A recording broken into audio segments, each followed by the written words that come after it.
All right, hey, what's up, guys? It's Roy here, and as you can see, I have here in front of you a new MagSafe charger from Apple. So I picked this bad boy up today at the Apple store. Unfortunately, it's been back ordered at the two Apple stores that are closer to my house since the iPhone 12 came out.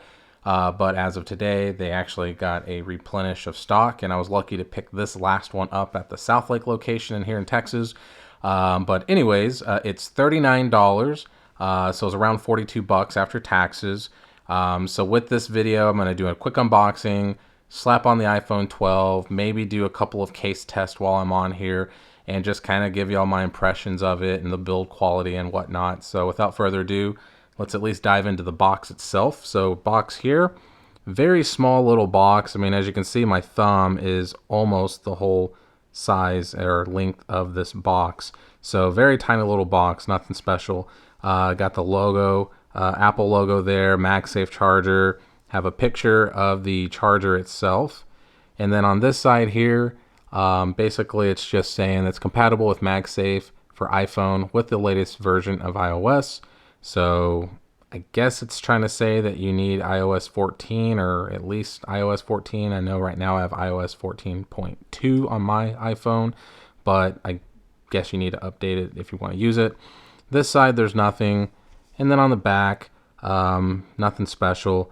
So MagSafe charger, has a picture of the USB-C cable there. And then, of course, just in case you didn't know how to use it, put it on the back of your phone and plug it in. And then, of course, it has a picture of their 20-watt adapter from Apple. And then it's 39 bucks, like I said. And one thing that's kind of goofy is I actually like that Apple just does 39 even, instead of like getting $39.99, because it feels like Apple, nickel and dimes you for everything. So at least they didn't nickel and dime you for that extra 99 cents. So either way, I thought it was kind of funny. So let's go ahead and get this open. So literally haven't even touched this thing. I just came straight home to do this video and get this bad boy out. So let's go ahead and pop this open here. And then let's put that there. Let's see what we get inside here. There's all kinds of paperwork and whatnot. So that's it inside there. So let's see what we have here. So safety and handling, don't care about that. Let's see what this one is. So this one is a warranty summary in all different kinds of languages, so don't care about that. And then let's see, regulatory compliance information. So yeah, so something else that I don't care about. I was kind of hoping you got a sticker with it, but I guess you don't. But here it is. So let's go ahead and get this out. Of course, designed by Apple in California. Whoops. So you just pop that open and kind of just unbox it that way there. And there it is. So as you can see, you have the charger and then the USB-C to, well, actually, it's not USB-C. It's all plugged together. Excuse me. So I thought for some reason when I was originally looking at it, I thought this didn't come connected together. I thought it was a USB-C to Lightning, but yeah, it's already connected. So let's go ahead and get the cable out here.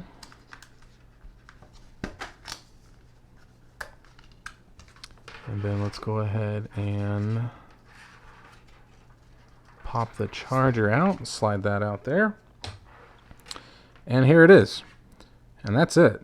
So it's already connected, as you can see. So for some reason, I thought you could take this off, which I thought would be kind of cool, because then you could just carry around the little hockey puck with you. And then if you had a USB-C to Lightning, then you could use it. But I guess it doesn't make sense, because since it's fast charging, because if it just had the Lightning, then people would try to do the Type A to Lightning. And then, of course, you wouldn't be getting the proper wattage out of it and everything. So the cable itself, it's 1 meter. So it's about 3 feet long. So it's about the average length that Apple gives you whenever you buy a charger.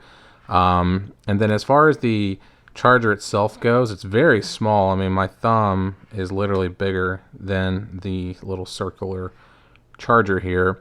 So it's a brushed aluminum, like stainless steel look here on the back and around the bezels.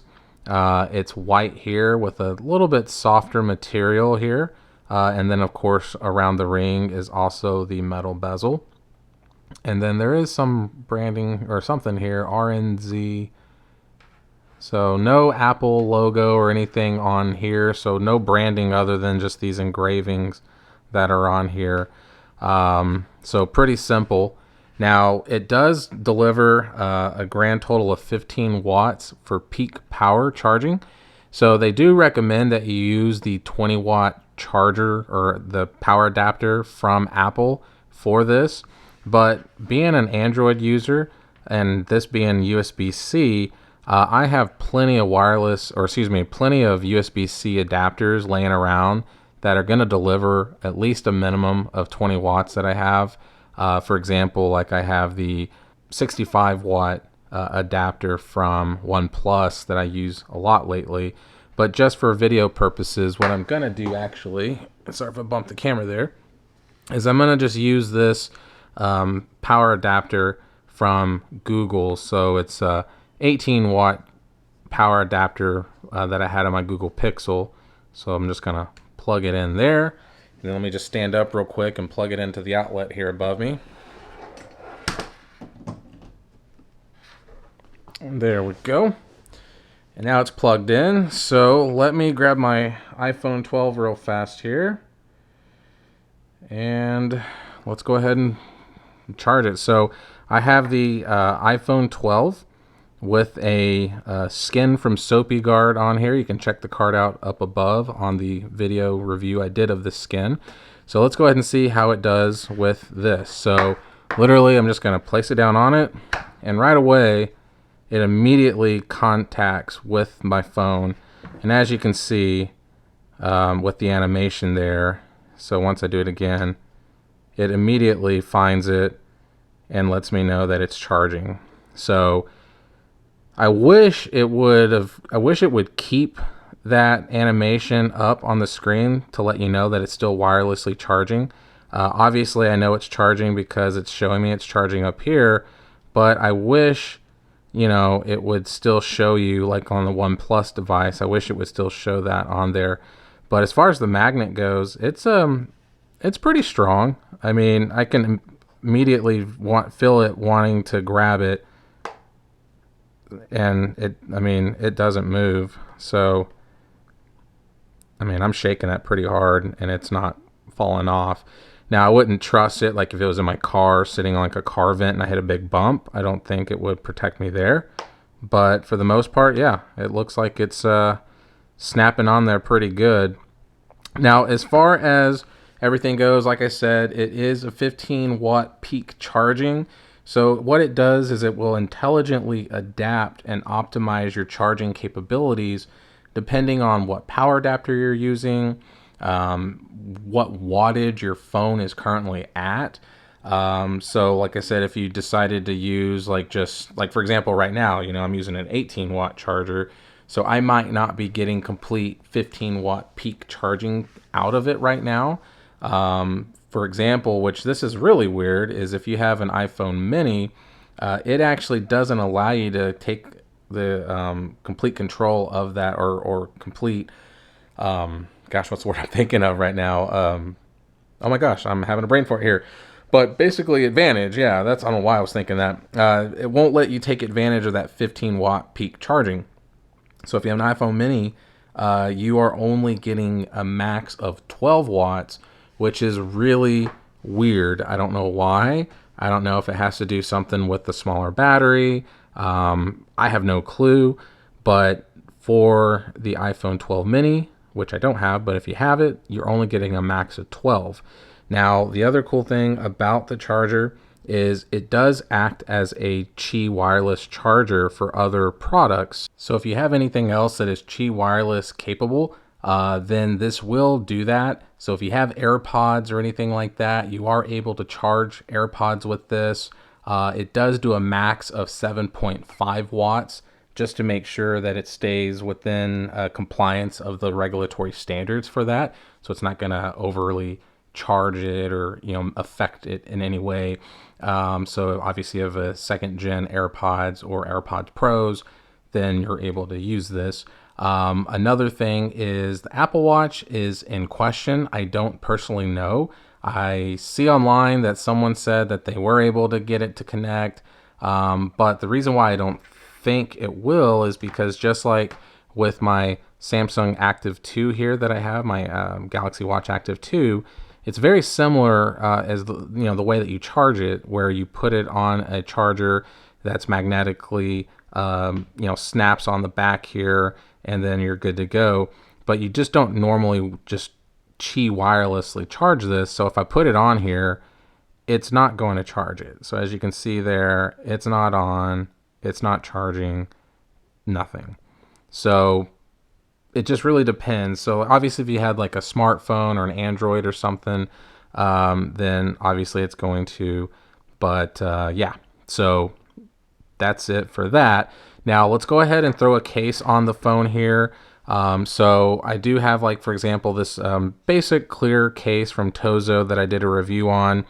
So let me just snap it on here real quick, and let's see what we get whenever we put it on here. So I'm just gonna samo, just put it on there. And as you can see, it is MagSafe compatible. So pretty much any thin case that's like this with a clear back, I have to imagine is going to be MagSafe compatible, because at the end of the day, it's such a thin case that it's not going to interfere with the magnets on there. If you have a more rugged case on your phone, for example, like where'd it go? So like this phone here, this phone case that I did a review on from Poetic, it's a really rugged, thick case. And the problem is I just don't think it actually will even Qi wirelessly charge this thing because it's so thick. Now, I don't have the proper bumper that this phone is supposed to go in. So as you can see here, it's not all the way in, but it's in there enough where I can get an idea if it's going to wirelessly charge it or not. So let's go ahead, let me clear out that out of there. Let's go ahead and see if this works here.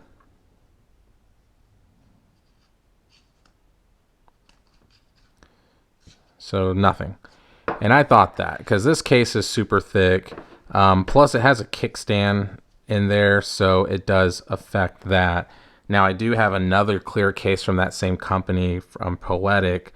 Once again, it's not going to go in all the way properly like it should, but you'll get the gist of it. So there's the phone in the case, and I'm like 99.9% sure this will work. So let's go ahead and do that. And as you can see, it does work. So pretty much any clear case, I have a feeling will work 99.9999999% of the time. But there you go, guys. There you have it. So this is the MagSafe charger. I'm happy to have this a part of my kind of arsenal of stuff in my kind of my review videos here, because at the end of the day, when I'm doing a case review, I want to make sure that it is MagSafe compatible. So that is very important to me. But there you go. So if you got this finally, comment down below and let me know. And I guess that's it. So I'm pretty excited that I got this finally. So yeah. So I'll shut up. I'll get moving on. I have some new cases that should be in the mail today, or at least should be here at my home today at some point, from Caseology. And I'll be doing a review on those here pretty shortly. So you'll see the MagSafe charger in those as well, because I want to make sure that they're MagSafe compatible as well. So hit that subscription button, guys. I appreciate the time. Be safe, and I'll see you on the next one.